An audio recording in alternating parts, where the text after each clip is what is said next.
Me që të dashur më në fund përfundoi i gjithë procesi i liberalizimit të vizave për shtetasit e Kosovës. Ndaj, sot do të shpjegoj se ku mund të udhtohet pa viza, çfarë lejohet dhe çfarë ndalohet, si dhe çfarë kërkohet me sistemin ETIAS, ku duhet të futet edhe Kosova, e që është një kusht tjetër për udhëtime.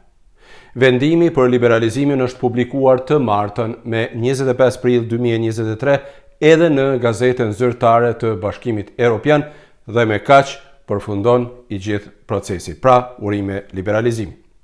Liberalizimi i vizave pritet të futet në fuqi me 1 janar të vitit 2024 dhe prej kësaj dite, shtetasit e Kosovës që posedojnë pasaporta biometrike do të mund të udhtojnë zyrtarisht pa viza në të gjitha 27 shtetet anëtare të zonës Schengen. Po them zyrtarisht sepse Spanja ka paralajmëruar se nuk do të njohë këtë vendim e mbetet të shihet nëse deri me 1 janar të vitit të ardhshëm, pra do të ketë eventualisht ndonjë lëvizje apo ndryshim të qëndrimit të Spanjës. Sidoqoftë, vendimi i publikuar në gazetën zyrtare të Bashkimit Evropian është nënshkruar me datën 19 prill nga përfaqësuesit e Parlamentit Evropian dhe ata të Këshillit të Bashkimit Evropian. Në këtë vendim, lejohet edhe mundësia që vendimi të futet në fuqi në momentin kur operacionalizohet sistemi për siguri të udhëtimit në Europë, i cili shkurt quhet ETIAS.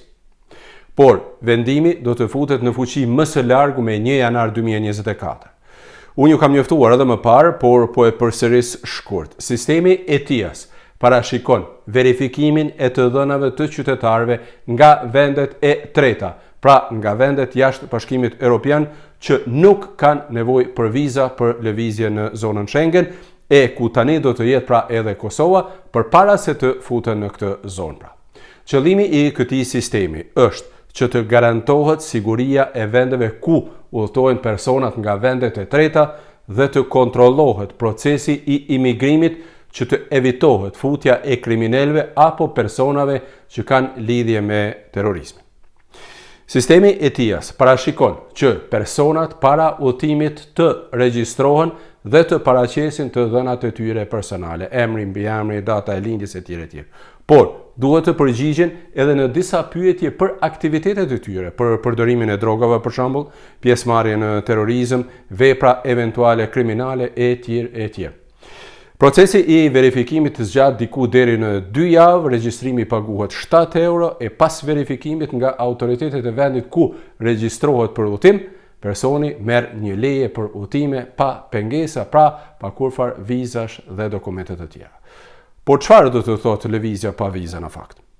Kjo është shumë e rëndësishme të dihet sepse lëvizja pa viza nënkupton shkuarjen në hapësirën e zonës Schengen në kohë zgjatje prej më së shumti 90 ditësh, pra 3 muaj.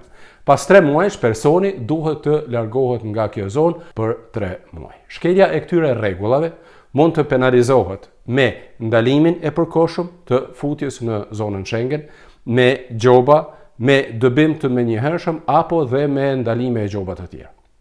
Ndryshe, autoritetet e vendeve kanë të drejtë të ndalojnë hyrjen e ndonjë personi pavarësisht liberalizimit të vizave, që do të thotë se nëse shkelen rregullat, ata mund të ndalojnë hyrjen.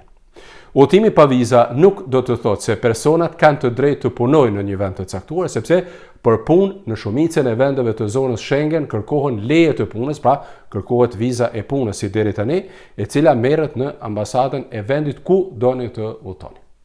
Udhëtimi pa viza nuk e zëvendëson as lejen për bashkime familjare, pra vizën për bashkime familjare, që do të thotë se bashkimet familjare prap duhet të bëhen përmes ambasadave në vendin ku jetoni.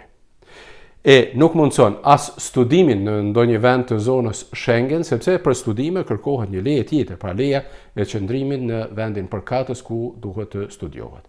Liberalizimi nuk mundson as kërkimin e azilit politik dhe kjo nuk duhet të përzihet me këtë leje. Udhëtimi pa viza mundson lëvizjen e lirë për qëllime turistike, për çështje familjare dhe për çështje të tjera private. Po cilat janë vendet e zonës Schengen ku mund të udhtohet pa viza? Në këtë zonë bëjnë pjesë të gjitha vendet e Bashkimit Evropian përveç Irlandës, Romanisë, Bullgarisë dhe Çipros. Shpresoj se nuk e kam harruar ndonjë, por në këtë zonë janë edhe disa vende që janë jashtë e Bashkimit Evropian. Pra, më konkretisht, pa viza mund të udhtohet në këto vende. Në Gjermani, në Belgjik, në Danimark, Estoni, Finland, Francë, Greqi, Island, Itali, Kroaci, Letoni, Liechtenstein, Lituani, Luksemburg, Malt, Holland, Norvegji, Austri, Poloni, Portugali, Zvicër, Suedi, Sloveni, Slovaki, Çeki, Hungari dhe në Spanjë. Pra, siç e thash, por për Spanjën akoma ka probleme të paktën për shtetasit e Kosovës, sepse ajo thotë se nuk do të lejoj udhtimin e shtetasve të Kosovës pa viza, ndërsa mbetet të shihet pra se çfarë do të ndodhë deri me 1 janar. Këto janë pra të dhënat për udhtimet pa viza. E nëse keni ndonjë pyetje, ju mos hezitoni, më shkruani këtu në video dhe mund të flasim së bashku. Dhe mos harroni të shpërndani këtë video dhe të abonoheni në kanalet e mia. Ndërsa unë ju falenderoj shumë për vëmendjen dhe mirupafshim së shpejti me informacionet e tjera. Këto janë pra të dhënat për liberalizimin e vizave. Këto janë të dhënat për të cilat shpresoj se më nuk do të kenë ndryshime dhe se shtetasit e Kosovës më në fund do të mund të lëvizin të lirë sikur të gjithë qytetarët e tjerë të Europës. Faleminderit që jeni me mua.